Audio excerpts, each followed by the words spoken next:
আজকে তোমাদের class 11-এর second সেমেস্টারের একটা এসে পড়াবো, যেটার নাম হচ্ছে অফ স্টাডিজ।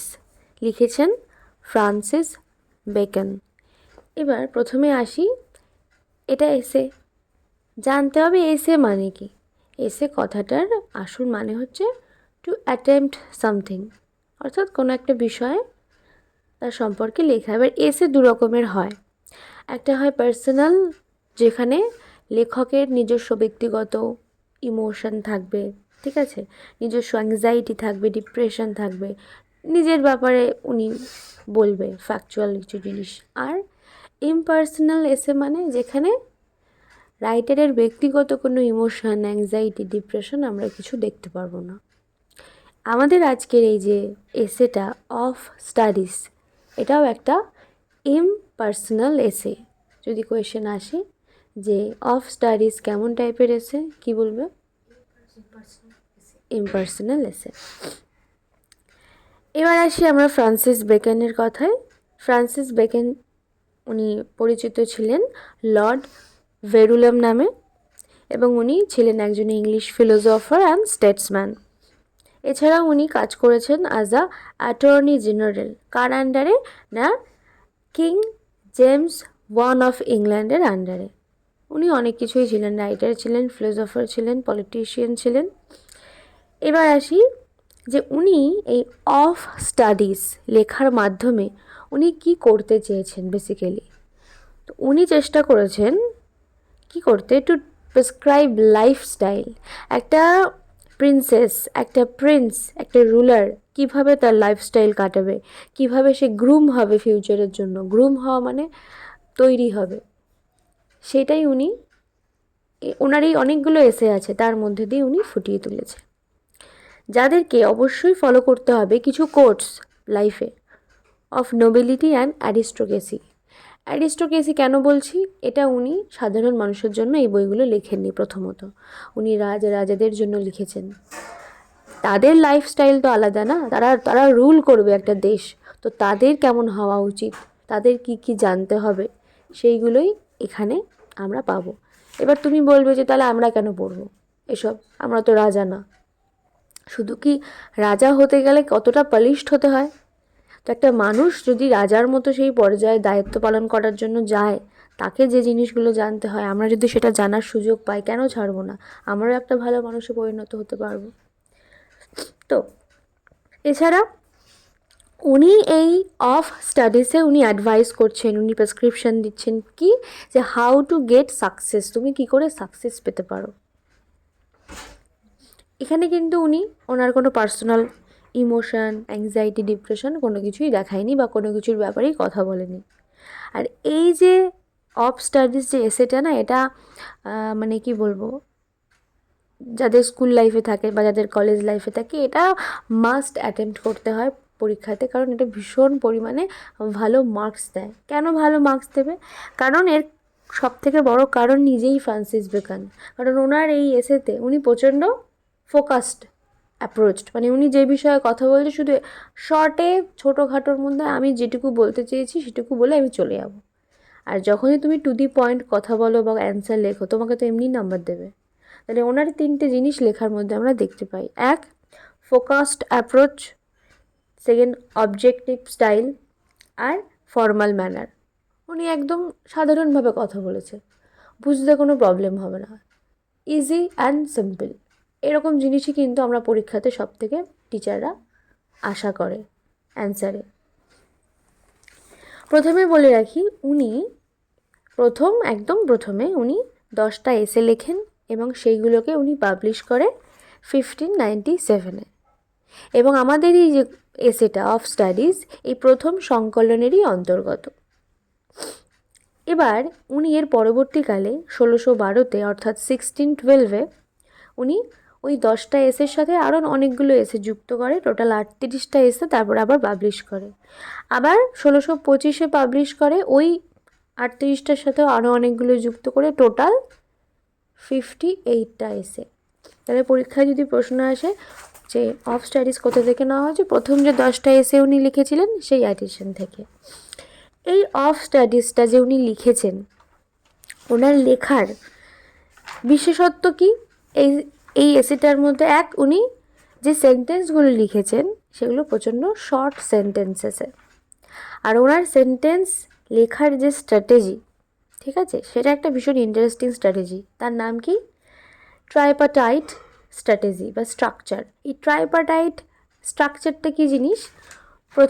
প্রথম সেন্টেন্সের মধ্যেই তোমাকে 3টে অংশ দেবে, সেই 3টে অংশের ব্যাপারেই কথা বলবে পরের সেন্টেন্সগুলোতে, ঠিক আছে? সেটা কি আমি যখন পুরো লাইন বাই লাইন পড়া শুরু করব তখন তোমরা বুঝতে পারবে যে আমি কিসের কথা বলছি। তাহলে এবার চলে আসি আমরা লাইন বাই লাইন পড়তে। Studies serve for delight, for ornament and for ability. হাতে একটা পেন বা পেন্সিল রাখো, আমি পার্টিকুলার যে ওয়ার্ডগুলো দাগাতে বলবো বা আমি পয়েন্ট আউট করব, তোমরা সেটা দাগাবে। এখানে বলছে যে পড়াশুনো, স্টাডিজ মানে কি? স্টাডিজ মানে পড়াশুনো। পড়াশুনো আমরা কিসের জন্য করি? ডিলাইটের জন্য, আনন্দ পাওয়ার জন্য। আরেকটা বলেছে অর্নামেন্ট মানে কি? সৌন্দর্য অ্যাড করার জন্য। কোথায় সৌন্দর্য অ্যাড করব? ঠিক পরের লাইনে পেয়ে যাব। তারপরে বলছে ফর এবিলিটি, নিজে সক্ষম হওয়ার জন্য। এবার এই যে 3টে জিনিস পেলাম, ডিলাইট, অর্নামেন্ট, এবিলিটি, আমি এই 3টেকেই আন্ডারলাইন করতে বললাম। এবার এগুলোর ব্যাপারে ঠিক পরের লাইনে আমরা আলোচনা পাবো। ফার্স্টে কি বলছে? Their chief use for delight is in privateness and retiring. আমরা ডিলাইট পাওয়ার জন্য যে পড়াশোনাটা করি, আনন্দ পাওয়ার জন্য, সেটা আমরা শুধুমাত্র আনন্দ কখন পাবো? যখন আমরা একা। রিটায়ারিং মানে এখানে রিটায়ার করে যাওয়া না, রিটায়ারিং মানে হচ্ছে ফাঁকা সময়, বিশ্রাম নেওয়ার সময় আমরা শুধুমাত্র পড়লে আনন্দ পাই। আনন্দ পাওয়ার জন্য যদি আমরা পড়তে যাই তখন আমরা ফাঁকা সময়ে, একা সময়ে পড়ব। তাহলে ডিলাইটের আমরা পয়েন্ট কোথায় পেলাম? প্রাইভেটনেস অ্যান্ড রিটায়ারিং। এবার বলছে ফর অর্নামেন্ট, সৌন্দর্য আমাদের কোথায় লাগবে? Is in discourse. ডিসকোর্স মানে হচ্ছে ফর্মাল স্পিচ। আমরা যদি লেকচার দিই, কোনো এডুকেশনাল কথা বলি, আমাদের কথার মধ্যে সেই যে আমরা যে এডুকেটেড সেটা প্রকাশ পাবে কিভাবে? আমাদের ভোকাবুলারি দিয়ে, যে আমরা কেমন বাক্য ব্যবহার করছি। অনেকে কথা বলে, তার কথার মধ্যে বাক্যের বেছে নেওয়া যে আমি কোন ওয়ার্ড আমি ইউজ করব। আমরা বাড়িতে একরকম কথা বলি, আমরা যখন কোনো একটা ভালো জায়গাতে যাই, স্কুল কলেজে, তখন কি আমরা সেম বাক্য, সেম ওয়ার্ড ইউজ করি, সেমভাবে বলি? নিশ্চয়ই না। এর কারণ কি? কারণ উই ক্যান ডিফারেন্সিয়েট, আমরা পার্থক্য বুঝি। আমরা নর্মাল কথা বলি আর নোট লেখার সময় আমরা কি সেম ওয়ার্ড ইউজ করি? নিশ্চয়ই না। সেম আমরা কোনো বাক্যকে সুন্দর করার জন্য আমরা অর্নামেন্ট বলছে এটা ইউজ করি, ঠিক আছে? দেন হচ্ছে অ্যান্ড ফর এবিলিটি, আমাদের যে এবিলিটি, সক্ষমতা, পড়াশুনোর আমাদের কোন সক্ষমতা দেয়? Is in judgment and disposition of business. আমরা কোনো কিছু সঠিক বিচার করতে পারি, আমাদের বিচার করার ক্ষমতা, কোন কাজ ভালো, কোন কাজ ভালো না, সেগুলো বিচার করার ক্ষমতা আমাদের মধ্যে আসে। তাহলে জাজমেন্ট আমাদের মধ্যে আসে, আমরা বিচার করতে পারি, বিশ্লেষণ করতে পারি।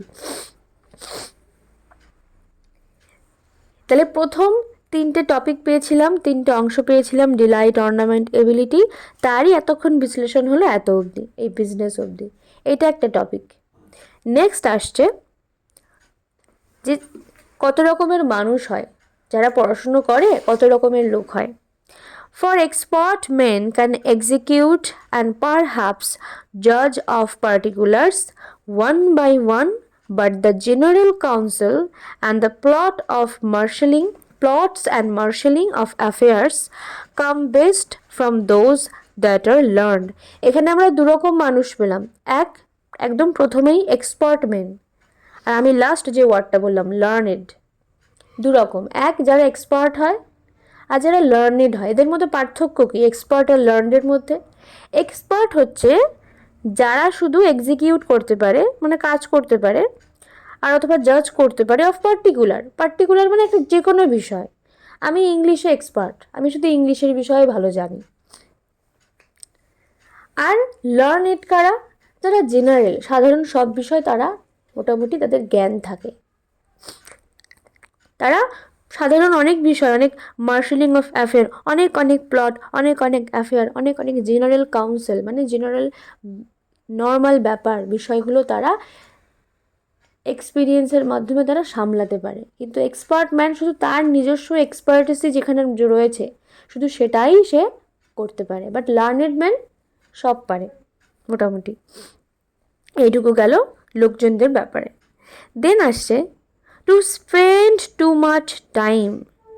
আমরা যদি পড়াশুনোতে বেশি কাজে লাগাই, বেশি টাইম লাগাই, স্লথ। তুমি সারাদিন পড়ছো, তোমার পড়তে ভালো লাগে বলে তুমি সারাদিন বই নিয়ে বসে রয়েছো, তুমি অন্য কোনো কাজ করছো না, তুমি একটা লেজি পার্সন।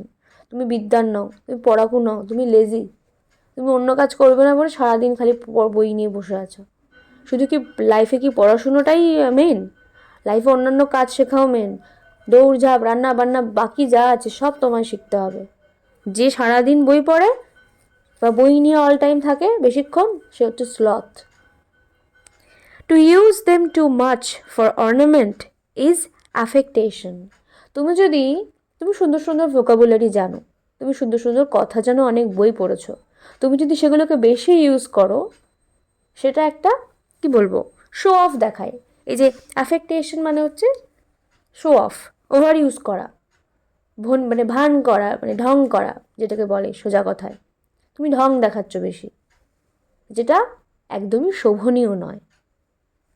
দেখবি অনেকে নতুন নতুন অ্যাকসেন্ট শিখে কোনো একটা ইন্টারভিউতে কিংবা নর্মালি বাউ অফ ওয়াটার, এরকম যদি কেউ একদিন সকালবেলা এসে সেরকম করে বলে বাটল অফ ওয়াটার, না বলে বাউ অফ ওয়াটার, তোমার কেমন লাগবে? মনে হয় কী ভাব দেখাচ্ছে, বেশি বাজে দেখায় সেটা। অবশ্যই এক্সট্রা করলে সেটা বাজে দেখায়। তাই বলছে বেশি পরিমাণে অর্নামেন্টেশন, বেশি পরিমাণে আলংকারিক দান করা বাক্যের মধ্যে একেবারেই শোভনীয় নয়।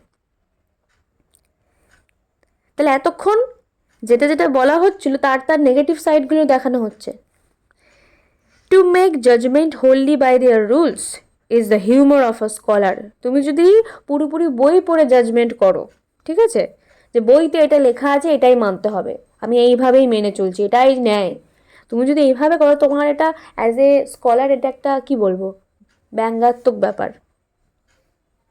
তোমরা ক্লাস 9-এ একটা গল্প পড়েছিলে অল অ্যাবাউট এ ডগ, যেখানে একটা ড্রাইভার একটা কুকুরওয়ালা মহিলাকে বারবার ঠান্ডার মধ্যে বাসের ওপরে পাঠিয়ে দিচ্ছিল। উনি লাস্টে বলেছিল যে এটা রুল, এটা লেখা আছে আইনে, তো এটাই আমি মানছি। তো উনি কিন্তু ওই লিখিত আইন মানতে গিয়ে মানুষের সাধারণ যে মানবিকতা বোধ সেটা হারিয়েছিল। নিয়ম তো উনি পড়ে এসেছিল ভালো করে, কিন্তু ওনার কি রিয়েল লাইফে কাজে লেগেছিল? লাগেনি। তো এখানেও ঠিক তাই আমরা দেখতে পাচ্ছি যে তুমি যদি বই পড়ে জাজমেন্ট করতে যাও শুধু বইয়ের নিয়মে, সেটা কিন্তু তোমার মূর্খতা বা তোমার একটা ব্যঙ্গাত্মক ব্যাপার তৈরি হবে। শুধু বই পড়ে কোনো কিছু জাজ করা যায় না, তোমার নিজস্ব বাস্তবিক জ্ঞানও থাকতে হবে পাশাপাশি, ঠিক আছে? এটুক বোঝা গেল।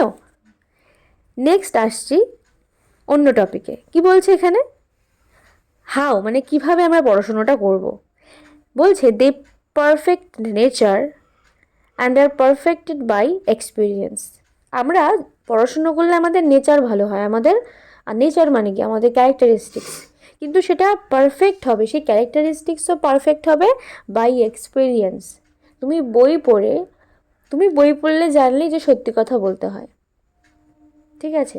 এখন তুমি দেখছো একটা তোমার বাড়িতে বোন এসেছে বা তোমার মা একটা শাড়ি পরেছে, সে বলছে দেখ তো আমার কেমন লাগছে। তুমি বইতে পড়েছো সত্যি কথা বলতে তো বিচ্ছিরি লাগছে, সেটা কি ঠিক? না।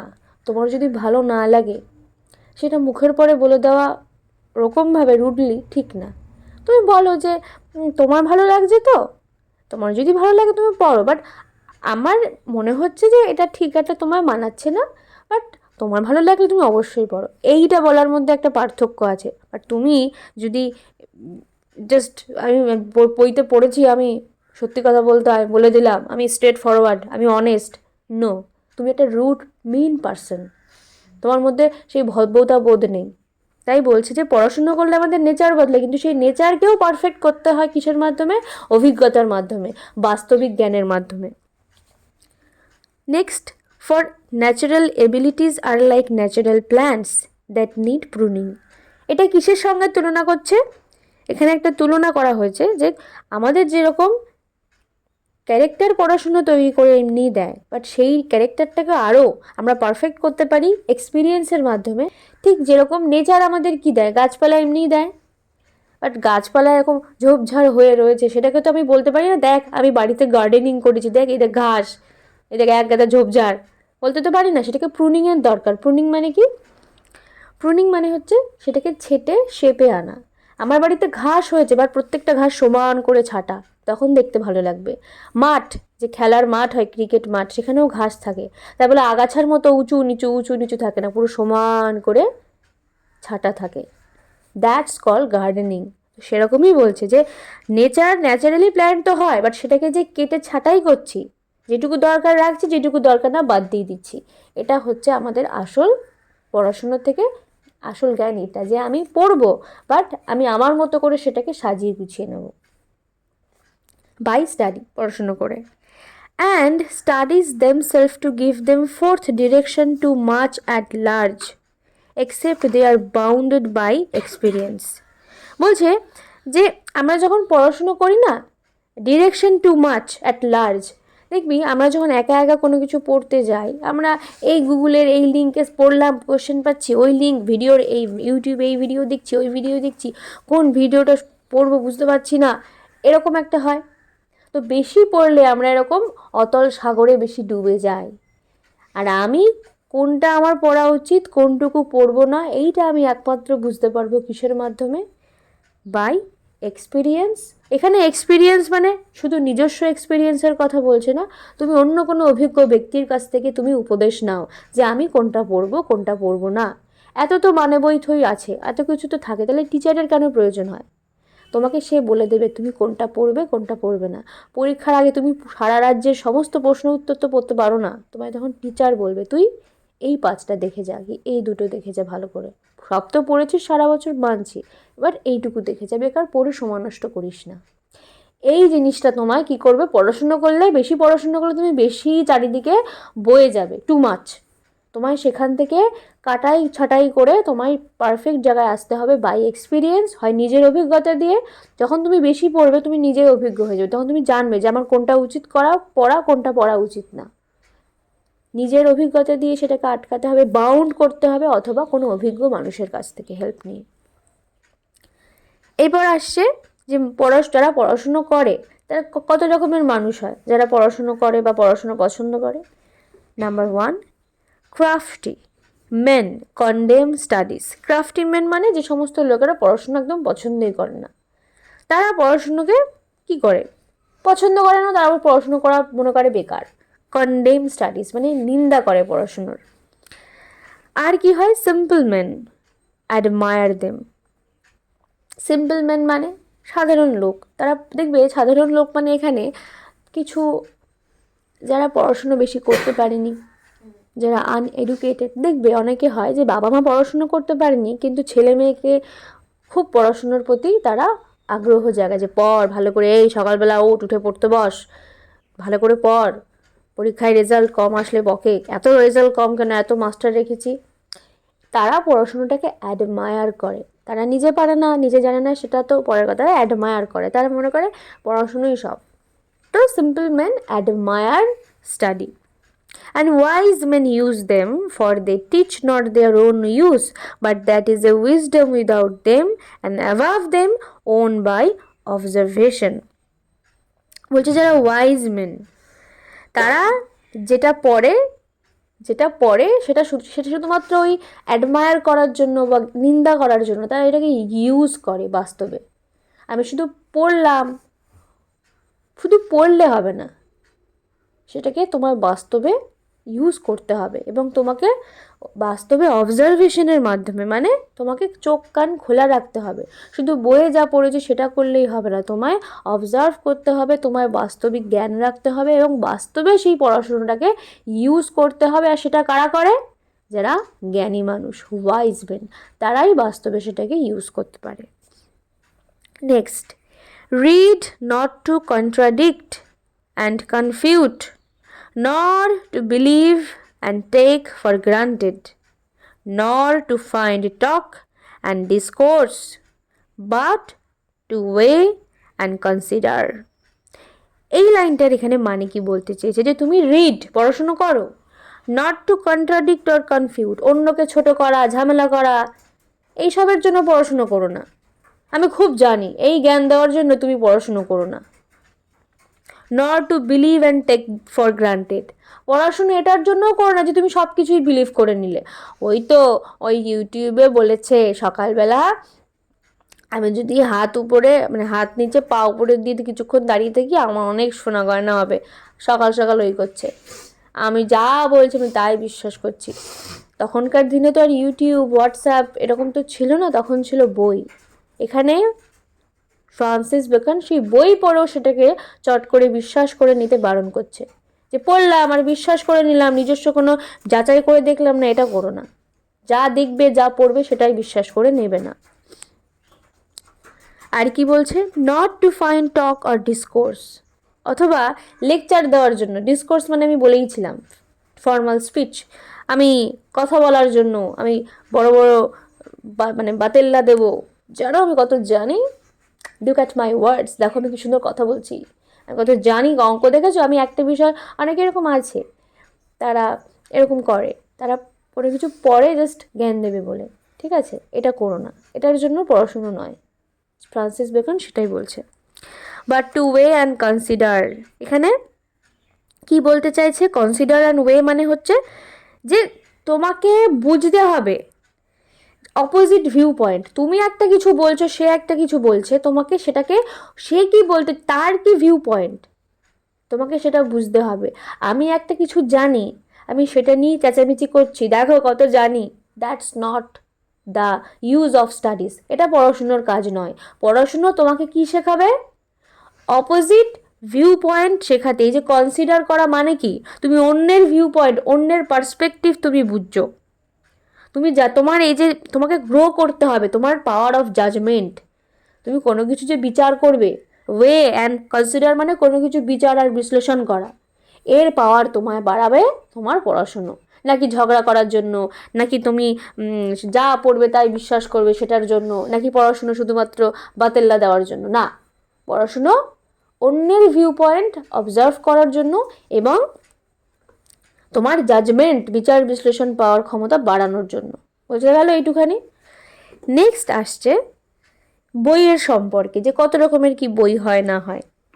বলছে, some books are to be tasted, others are to be swallowed, and some few to be chewed. এখানে 3 রকমের বই বলছে। কিছু বই টেস্ট করতে হয়, শুধু স্বাদ নিতে হয়, কিছু বই গিলে ফেলতে হয় ঢকাস করে, সোয়ালো করতে হয়, আর কিছু বইকে চিউ অ্যান্ড ডাইজেস্টেড, চিবিয়ে চিবিয়ে ধীরে ধীরে ডাইজেস্ট করতে হয়। উদাহরণ দিলে বুঝতে পারবে।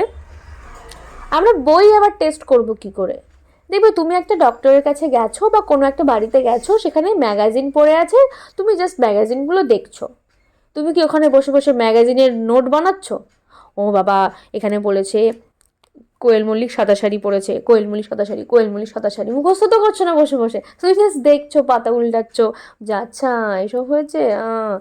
নিউজ পেপার যখন আমরা পড়ি, আমরা কি থোড়ি খবর মুখস্থ করে রাখি? তো নিউজ পেপার, ম্যাগাজিন, আমি আমার মাথায় আপাতত যে উদাহরণগুলো আসছে, এইগুলো হচ্ছে সেই বুকস যেগুলোকে শুধু টেস্ট করতে হয়। এখানে একটা মেটাফর ইউজ করেছে ফ্রান্সিস বেকন। মেটাফর মানে কি, তুলনা, উপমা। কিসের সঙ্গে কিসের? আমরা কি কোনোদিন বই টেস্ট করতে পারি, সোয়ালো করতে পারি? তাহলে কি করতে পারি? এগুলো আমরা ফুড। তাহলে এখানে বইয়ের সাথে খাবারের তুলনা করা হয়েছে, এটা হচ্ছে একটা মেটাফর ইউজ করেছে। যদি পরীক্ষায় প্রশ্ন আসে books are to be tested, এখানে কোন ফিগার অফ স্পিচ ব্যবহার করা হয়েছে? মেটাফর, ঠিক আছে। আদার্স টু বি সোয়ালোড, এবার বলবে যে আমি গিলে ফেলার মতো আমার কি আছে? দেখো আমরা যখন কোনো ডিটেকটিভ নোভেল পড়ি, আমরা ডিটেকটিভ নোভেল বা থ্রিলার নোভেল পড়ি, আমরা শুধুমাত্র এটাই ভাবার জন্য পুরো গল্পের বইটা পড়ি, দেখি তো কে মেরেছে আসলে, আসল খুনিকে। এই জন্যই সরি, নাকি আমরা ওটা মুখস্থ করি বসে বসে, বা ওখান থেকে আমরা নিংড়ে নিংড়ে সমস্ত বিষয়টা নিই। নিংড়ানোর কিছু নেই। ভাবার, আমাদের কি ভাবায় আমি একটা কোনো গল্প পড়লাম, আচ্ছা খুনি ওর বাবা ছিল, আমরা কি এটা নিয়ে অনেকক্ষণ ভাবি যে আমার ব্রেনের মধ্যে অনেক তোলপাড় করছে বিষয়টা, আমাকে এখনও ভাবতে হবে, 10 মিনিট ধরে এখনও ভাবছি? ভাবি না। তো যে জিনিসটা আমাদেরকে জাস্ট কিছুক্ষণের জন্য, এই যে থ্রিলার, আমরা জেনে গেলাম খুনিকে, এগুলো হচ্ছে সোয়ালো, জাস্ট গিলে নিতে হবে, চেবানোর দরকার নেই, হজম করারও দরকার নেই। বাট কিছু কিছু বই আছে, and some few to be chewed and digested. এবার আমরা চেবাবো কোন বইগুলো তাহলে? চেবাবো ধরো যেগুলো ক্লাসিক, যেরকম ধরো ম্যাকবেথ, তারপরে প্যারাডাইস লস্ট। এইগুলো আমরা পড়ার পরে না আমাদের আমাদের ভাবায় যে উমা, এটা এখানে এটা কেন হলো, এটার মধ্যে দিয়ে কী অ্যাকচুয়ালি কী বলতে চেয়েছে, যেটা আমাদেরকে ভাবায়, আমাদের মাইন্ডের এক্সারসাইজ করায়, আমাদের ব্রেনের এক্সারসাইজ করায়, যেগুলো সেইগুলোকে আমাদেরকে চেবাতে হবে আর আমাদেরকে ধীরে ধীরে ডাইজেস্ট করতে হবে। ঠিক আছে? That is some books are to be read only in parts. কিছু কিছু বই আমাদেরকে শুধু কিছু পার্টে পড়তে হয়, সব বই পড়ার দরকার নেই। কিছু কিছু বই আছে যেগুলোকে আমাদের কয়েকটা শুধু পার্ট পড়লেই হয়ে যায়। Others to be read but not curiously. আবার কিছু বই আমরা পড়ি বাট কৌতূহলের সাথে না, জাস্ট নর্মাল পড়তে হয়। And some few to be read wholly. আবার কিছু কিছু বই আছে যেগুলো আমাদের পুরো পড়তে হয়, and with diligence and attention.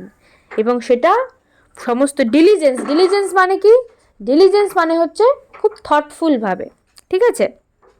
Thoughtful মানে কি? ভাবনা চিন্তার সাথে আমাদেরকে সেটা পুরোটা পড়তে হবে, উইথ থটফুল, তোমার ভাবনা চিন্তার সাথে পড়তে হবে, অ্যান্ড অ্যাটেনশন মানে মনোযোগের সাথে পড়তে হবে। Some books are may be read by deputy. আবার কিছু কিছু বই, এখানে ডেপুটি মানে তোমার এখানে টিউটারই বলতে পারো, যে কিছু কিছু বই রেড বাই ডেপুটি, তুমি টিচারকে দিয়ে পড়াও, টিউটরকে দিয়ে পড়াও। And extracts made of them by others. এবং সেই বইয়ের রসদ অন্য কাউকে দিয়ে বার করে নাও, যেটাকে আমরা এখন সামারি বলি। আমরা পুরো গল্প না পড়তে পারলে আমরা সারাংশ পড়ে নিই, এই সারাংশগুলো নিজে বার করতে জন্য অন্যকে দিয়ে করি নাও, সেটা তুমি পড়ে নাও। কিছু কিছু বই ওই সারাংশ পড়তে হয়। Else distilled books are like common distilled water. এছাড়া যে বইগুলো, কিছু কিছু বই ডিস্টিল করতে হয়, মানে নেই, সারাংশ করতে নেই, সারাংশ করে পড়তে নেই। কেন? ডিস্টিল ওয়াটার কখনো খেয়েছিস? জলে যেটুকু স্বাদ পাই আমরা, যেটুকু জল খেতে ভালো লাগে মিনারেলসের জন্য, কিন্তু ডিস্টিল ওয়াটারে তো সেই মিনারেলও থাকে না, একদম কেমন একটা হয়, ঠিক আছে, বিচ্ছিরি, কোনো স্বাদ প্যাদ নেই এরকম একটা। তো যেরকম ডিস্টিল ওয়াটারে কোনো স্বাদ নেই, সেরকম ডিস্টিল বুক মানে সারাংশ বের করে নেওয়া গল্পের কোনো স্বাদ নেই। আমরা আজকে ম্যাকবেথ পড়লে যে টেস্ট পাবো, সারাংশ পড়ে আমরা সেই টেস্ট পাবো না। Paradise lost, rape of the lock একটা আছে, তোরা হয়তো পড়িসনি, ওটা যদি আমরা সারাংশ পড়ি বুঝবই না কী জিনিস, ফাউ জিনিস, কিন্তু ওটা পড়লে মনে হবে যে ওয়াও কি সুন্দর। তো কিছু কিছু বই সারাংশতে কোনো মজা নেই, তোমার পড়তে হবে পুরোটা। এই যে like common distil water flashy things, flashy things মানে এখানে কিসের কথা বলছে বলতে? সামারির কথা বলছে, যে সামারি হচ্ছে ওই ডিস্টিল ওয়াটারের মতো, স্বাদ নেই, ওগুলো পড়ে মজা নেই, তুমি মজা পাবে না। নেক্সট আসছে রিডিং ম্যাকেথ আ ফুল মেন। এই মেকেথ মানে হচ্ছে মেক, ঠিক আছে, এটা পুরনো ইংলিশ, এরকম মেকেথ দেওয়া রয়েছে।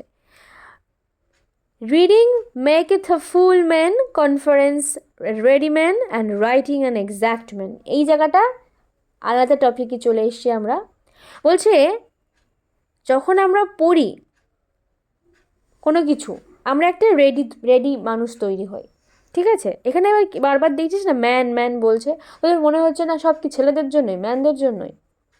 হ্যাঁ অ্যাকচুয়ালি, কারণ এটা উনি যে সময় লিখেছেন সেই সময়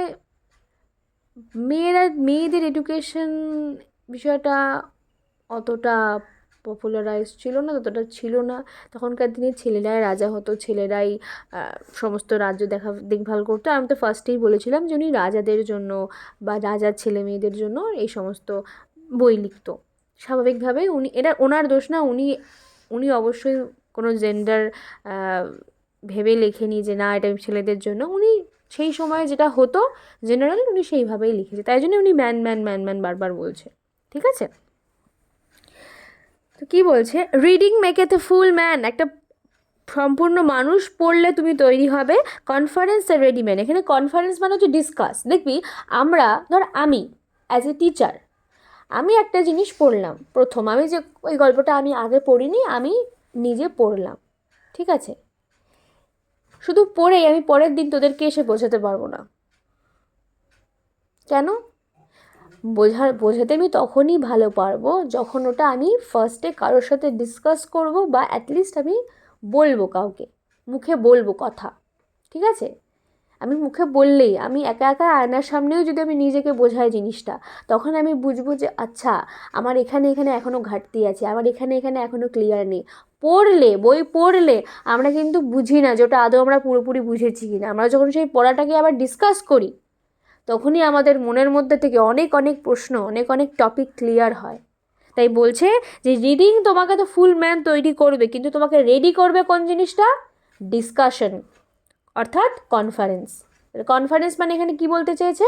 কথা বলা, ডিসকাশন করা। ঠিক আছে, and writing an exact man, আর তুমি যখন ওই বিষয়টাকে লিখবে, তুমি পুরো একটা এক্স্যাক্ট ম্যানে তৈরি হবে। অর্থাৎ তোরা নিজেরাই, স্টুডেন্টরাই যখন পড়িস আর যখন আমাকে মুখে পড়ার দিস, তখন বলতে বেশি হয়, বাধে না? লিখতে গেলে মনে হয় যে লেখার সময় যেন একটু বেশি সুন্দর তৈরি হয়।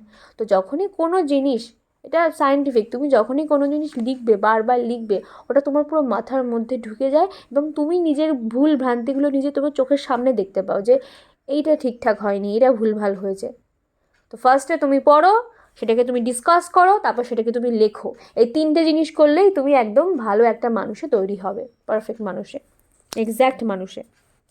আর তাই জন্য, and therefore if a man write little, এখানে কিন্তু বেসিক্যালি কবি একটুখানি সিরিয়াস কথা বলছে না, উনি একটু রসাত্মকভাবে বলছে যে যদি কোনো লোক লিখতে পছন্দ না করে, যে আমার ভালো লাগে না লিখতে, আমি লিখবো না, আমি শুধু পড়বো আর ডিসকাস করবো, তাহলে সেই লোককে কিন্তু হি had need have a great memory, তাকে কিন্তু গ্রেট মেমোরি থাকতে হবে, প্রচুর ব্রেনে পাওয়ার থাকতে হবে। এটা কিন্তু, যেটা হয় না। উনি অ্যাকচুয়ালি ব্যঙ্গই করছে এখানে, ঠিক আছে, একটু নর্মাল ভাষায় আর কি করছে যে তুমি যদি না লিখতে পারো, তোমাকে প্রচুর, না লিখতে পছন্দ করলে তোমাকে প্রচুর মেমোরি থাকতে হবে। ওরকম হয়? উনি লিখতেই বলছে, বাট একটুখানি ওই সার্কাজমের সাথে। সার্কাজম মানে কি? ধর খাবারে অনেক নুন হয়ে গেছে, আমি বলছি কি যে মা বাড়ি থেকে নুন কম ছিল, হয়েছে বেশি, বাট আমি বলছি উল্টোটা। এখানে উনি তাই করছে, তোকে লিখতেই বলছে, বাট তোকে বলছে কি না লিখলে না লিখবে, তোমার ব্রেনে অনেক পাওয়ার লাগবে, কিন্তু তোমার ব্রেনে তো অনেক পাওয়ার আছে, তাই না? তাহলে লিখো না। নেক্সট কি বলছে?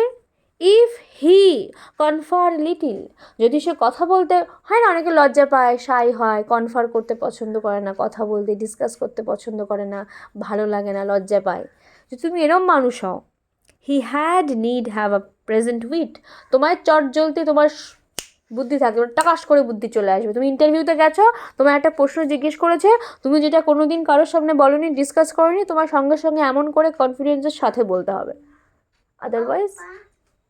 আদারওয়াইজ কিন্তু কিছু হবে না।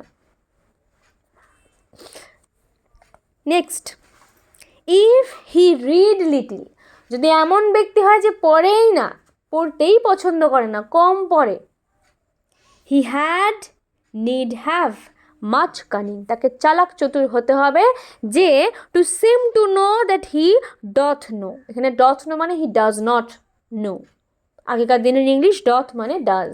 ঠিক আছে, বলছে তুমি যদি না জানো, তোমায় চালাক হতে হবে, আর তোমায় এমন ভান করতে হবে যে তুমি যেটা জানো না সেটাও তুমি জানো। হ্যাঁ হ্যাঁ, আরে হ্যাঁ, ওই তো ওইটা, এটা হয় না। এখানে পুরো আমাদের ফ্রান্সিস বেকন পুরো সার্কাজম করছে। এরকম হয়? তুমি যেটা জানো না সেটার ব্যাপারে তুমি কী করে কানিং হবে? তোমাকে বলছে তুমি তাহলে পড়ো, সেটাকে ডিসকাস করো আর সেটাকে লেখো, আদারওয়াইজ তোমার কোনো বাঁচার উপায় নেই। Histories make men wise. এবার সাবজেক্ট আর তার এফেক্টের ব্যাপারে চলে এসছে, ঠিক আছে? বলছে হিস্ট্রিজ মেক মেন ওয়াইজ। ইতিহাস পড়লে তুমি ওয়াইজ হবে, তুমি অভিজ্ঞতা সম্পর্কে জানবে, ঠিক আছে? তুমি ফ্যাক্ট সম্পর্কে জানবে। আমরা হিস্ট্রি পড়লে আমরা কি জানি? নানা রকম ফ্যাক্ট জানি, অভিজ্ঞতা জানি। পোয়েটস উইটি, কবিতা পড়লে তুমি উইটি হবে। এবার অনেকেই বলে কবিতা পড়লে মানুষ কী করে উইটি হবে? মানুষের ব্রেন স্টিমুলেশন তো কবিতা পড়লে হয় না। দেখো, এখানে তোমায় জানতে হবে যে সময়ে ফ্রান্সিস বেকন এই লেখাটা লিখছেন, অফ স্টাডিজ, এই সময়টার কথা তোমায় জানতে হবে। এই সময়টা কি ছিল? মেটাফিজিক্যাল, তখন অনেক পোয়েট ছিল। মেটাফিজিক্যাল মানে কি? মানে মানুষের যে হিউম্যান, যে আমাদের চাহিদাগুলো, আধ্যাত্মিক চাহিদার একটা কথা লেখা হতো সেই সময়, ঠিক আছে? মানে মেটাফিজিক্যাল মানে কি? এই মেটাফিজিক্যাল কবিতাগুলো পড়তে গেলে আমাদেরকে প্রচণ্ড অনেক ক্লেভার ওয়ার্ড থাকতো কবিতাগুলোর মধ্যে, যেগুলোকে আমাদের বুদ্ধির দ্বারা বুঝে নিতে হতো। পড়লাম বুঝে গেলাম এরকম কবিতা ছিল না, ঠিক আছে? এবং অনেক পড়লে আমাদের জেনারেট হতো সারপ্রাইজ, ঠিক আছে?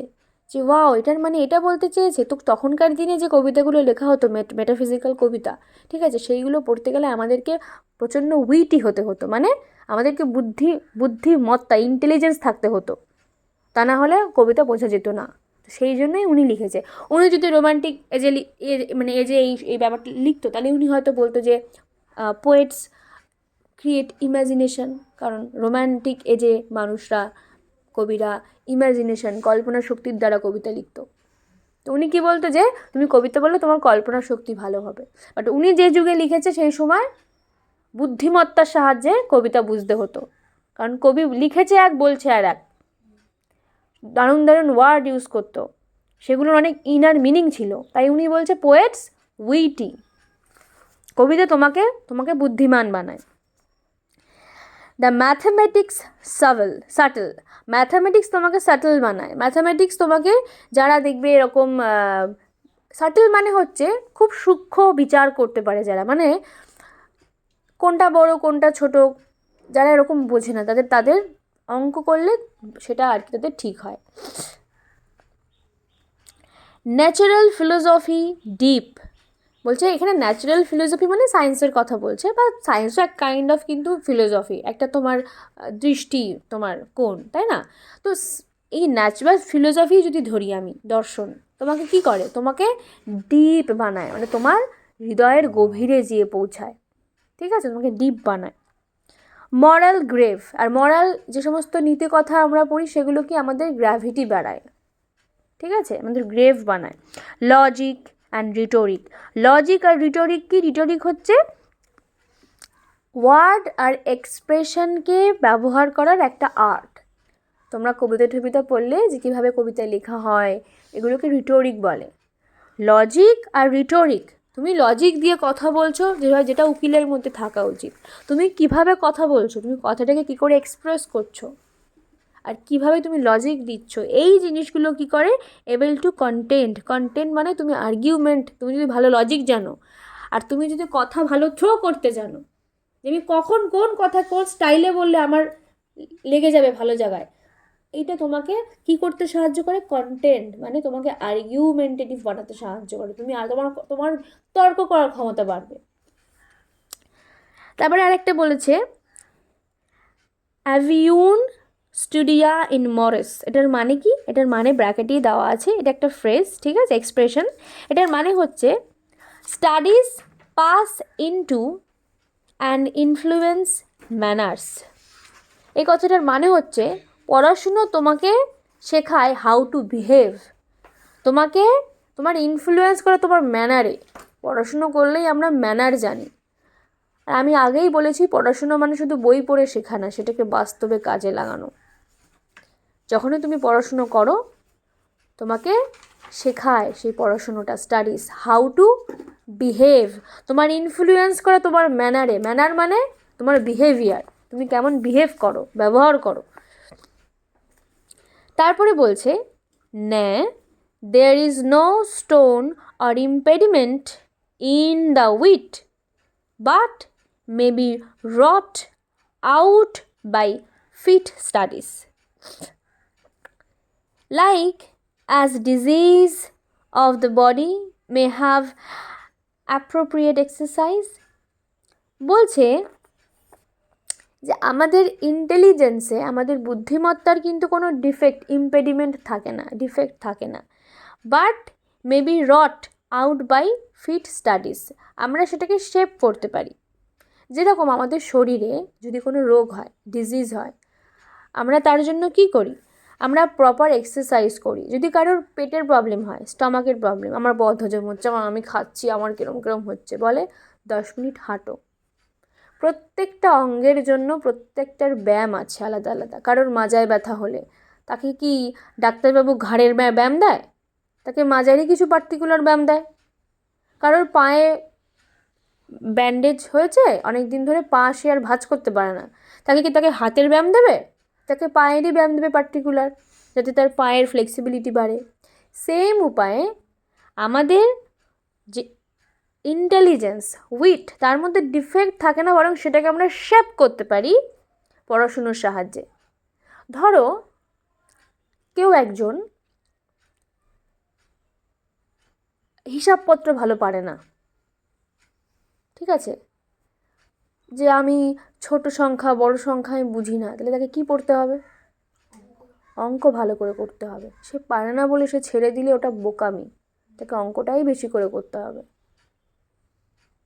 প্রত্যেকটা মাথার প্রবলেমের জন্য, তোমার বুদ্ধির যদি কোনো প্রবলেম হয়, যেটা আমার বুঝতে প্রবলেম, ওটা আমার বুঝতে প্রবলেম, আমি লজিক দিয়ে কথা বলতে পারি না, তাহলে তোমাকে কি পড়তে হবে? সবকটার জন্যই এক্সারসাইজ যেরকম থাকে ফিজিক্যাল রোগের জন্য, মেন্টাল রোগের জন্য, অর্থাৎ এখানে মেন্টাল নয়, এখানে তোমাকে ওই বুদ্ধির কথা বলছে, বুদ্ধিকে শার্প করার জন্য তোমার পড়াশুনো করতে হবে। এবং সব কি সেম পড়াশুনো? তোমার বুঝতে যেটা প্রবলেম, তুমি সেই অনুযায়ী সেই সাবজেক্ট চুজ করবে।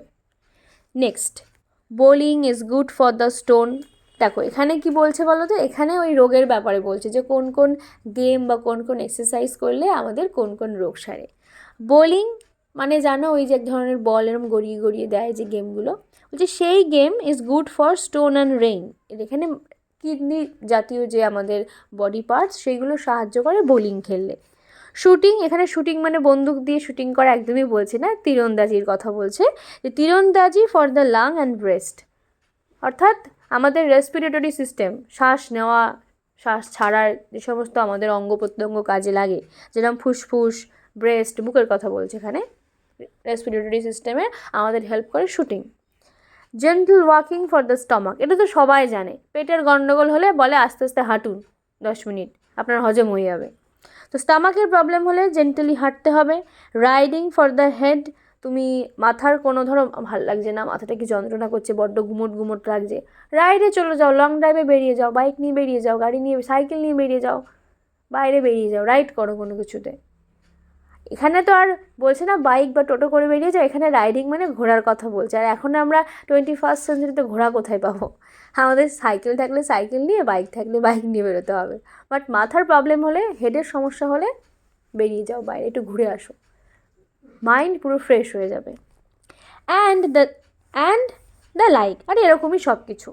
So if a man's wit be wandering, যদি কোনো মানুষের মন, উইট ওয়ান্ডারিং মানে ফোকাস করতে পারে না, পড়তে বসলে ভালো লাগছে না, এদিক তাকাচ্ছে ওদিক তাকাচ্ছে, ওই যে কেন, ওই যে এখানে এটা, এইসব করে বেড়াচ্ছে না। তোমার যদি মাইন্ড ওয়ান্ডারিং করে মানে ক্যান নট ফোকাস, তাহলে কি করতে হবে? Let him study the mathematics, তাকে অঙ্ক করাতে দাও, অঙ্কে বসিয়ে দাও তাকে। For in demonstration if his wit be called away never so little, এখানে তার উইট মানে তার অ্যাটেনশন যদি একটু এদিক ওদিক হয়, অঙ্ক ডেমনস্ট্রেশন করতে গিয়ে, তার যদি মন একটু এদিক ওদিক হয়, হি মাস্ট বিগিন এগেইন। অঙ্কে দেখেছিস যদি একটু গোলমাল হয় হিসাবে, পুরো প্রথম থেকে করো। আর সে কি চাইবে বারবার অঙ্কটা প্রথম থেকে করতে? তো সে এমনিতেই মনোযোগ দিয়ে পুরো অঙ্কটা শেষ করবে, তারপর এদিক ওদিক করবে।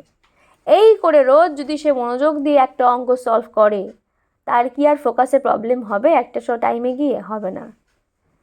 তাহলে যার ওয়ান্ডারিংয়ে প্রবলেম তাকে ম্যাথামেটিক্স করতে হবে টু বি ফোকাসড, তোমাকে অ্যাটেন্টিভ বানানোর জন্য, ফোকাসড বানানোর জন্য। দেন কি বলছে, if his wit be not apt to distinguish or find differences, যদি তার বুদ্ধি এটা করতে অক্ষম হয়, ডিস্টিংগুইশ করতে এবং ডিফারেন্স ফাইন্ড করতে। এই যে ডিস্টিংগুইশ অ্যান্ড ফাইন্ড ডিফারেন্স, দেখবে অনেকে না ক্লজ কি ফ্রেজ কি বোঝে না। আমি বললাম যে ফ্রেজ মানে হচ্ছে কতগুলো জাস্ট পাশাপাশি বসে থাকা ওয়ার্ডস, আর ক্লজ মানে সেম, শুধু ক্লজের মধ্যে ভার্ব থাকে। আমি যদি এখন কতগুলো সেন্টেন্স দিই, অনেকেই আবার গুলিয়ে যাবে যে মা কোনটা ফ্রেজ যেন ছিল, কোনটা যেন ক্লজ ছিল, বুঝতে পারছি না। তুলনা বোঝে না, পার্থক্য বোঝে না, যাদের প্রবলেম হয় তাদের কি করতে বলছে? পরের লাইনে আছে, লেট হিম স্টাডি দ্য স্কুলমেন। এই স্কুলমেন হচ্ছে সেই মিডিয়াভেল ইউরোপের টাইমে যারা ওই ফিলোসফার টাইপের ছিল, যারা বইঠই লিখতো, তাদের বই পড়তে বলছে। কেন? কারণ কারণ তারা আর সাইমিনি সেক্টরস। এটাও একটা এক্সপ্রেশন। সাইমিনি সেক্টরস মানে স্প্লিটার্স অফ হেয়ার। তারা যে কোনো বিষয়কে চুলচেরা বিশ্লেষণ করে। একটা চুল, একটা হেয়ার, প্রত্যেকটা হেয়ারের সাইজ কতটা ছোট ছোট ডাইমেনশনে থাকে না? হ্যাঁ, সেটাকে যদি আমরা চিরি তাহলে আরও কত ছোট করা। তো একদম ছোট ছোট পার্থক্য শেখার মতো করে স্কুলমেনরা তাদের বই লিখতো। তুমি যদি তাদের পড়া পড়ো তাহলে তোমার মধ্যে এই প্রত্যেকটা জিনিসের পার্থক্য করা তুমি শিখে যাবে। এটা সেই সময় দাঁড়িয়ে আমাদের ফ্রান্সিস বেকন বলছে। If he be not apt to beat over matters, বলছে এই অ্যাপ্ট টু বিট মানে যে ও এক্সপ্রেস করতে পারে না, নিজেকে এক্সপ্রেস করতে পারে না। অনেকেই থাকে যে ওর মনের মধ্যে তোলপাড় হয়ে যাচ্ছে কিন্তু ও জানেই না কি করে সেই কথাটাকে মুখে বলবে। অনেকের প্রবলেম এই যুগে দাঁড়িয়ে, এই প্রবলেমটা তো অনেকের, যে নিজেকে এক্সপ্রেস করতে পারে না। পাশের জন বলছে কী হয়েছে বলো, ও আমি জানি না, রাগ করছে, বলতেই পারছে না। এটা ওর প্রবলেম না, ও জানে না হাউ টু এক্সপ্রেস, নিজেকে কীভাবে এক্সপ্রেস করবে। তার জন্য কি করতে বলেছে, and to call up one thing to prove and illustrate another, late him study the lawyer. এবং ও অনেকেই আছে যে মন অনেক কষ্ট দিয়েছে অন্য একটা লোক, বাট সে কল আপ করতে পারছে না একটা জিনিস, যে আমি কীভাবে ওটাকে প্রুভ করব, আমি কিভাবে ইলাস্ট্রেট করব আমার প্রবলেমটা অন্যজনকে। তাকে লজিক পড়তে বলছে। হ্যাঁ, তাকে লয়ার পড়তে বলছে। লয়ের যে বই, ন্যায়ের যে বই পড়তে বলছে, যেটা লয়াররা পড়ে, উকিলরা যে বই পড়ে সেই বই পড়তে বলছে। কারণ উকিলদের কী কাজ? উকিলরা লজিকের সাহায্যে, সুন্দর সুন্দর কথার সাহায্যে তারা অন্যকে হারায়, অন্যকে জবাব দেয়। তো তুমি যদি ওই বই পড়ো, তুমি তাহলে জবাব করতে পারবে, তুমি তোমার উত্তর দিতে পারবে সুন্দর করে গুছিয়ে।